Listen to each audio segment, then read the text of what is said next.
There's this stereotype around creative people that I've always been really annoyed by.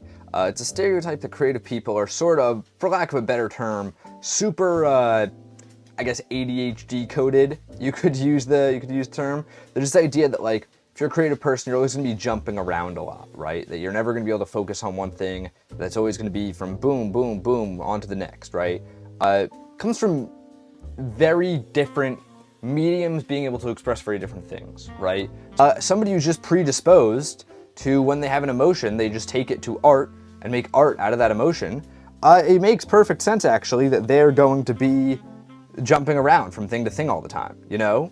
Like, people aren't static at all. This is something we all understand.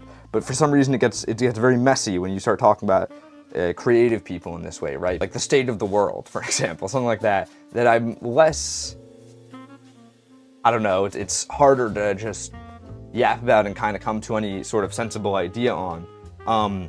I started writing down things, right? Trying to get a grip of my thoughts. There's this great quote I love that's like, when you have a complicated math problem to do, you, as you should, understand that you should write it down, because there's no way that you are going to be able to take this complicated math problem and just understand it in your head, right?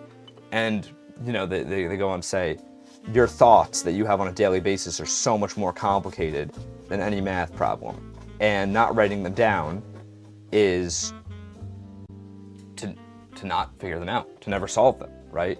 So, in that vein, I've started writing on Substack. I've named it The Precipice, because I feel we're at the precipice of a lot of different things. With AI, with declining democracy.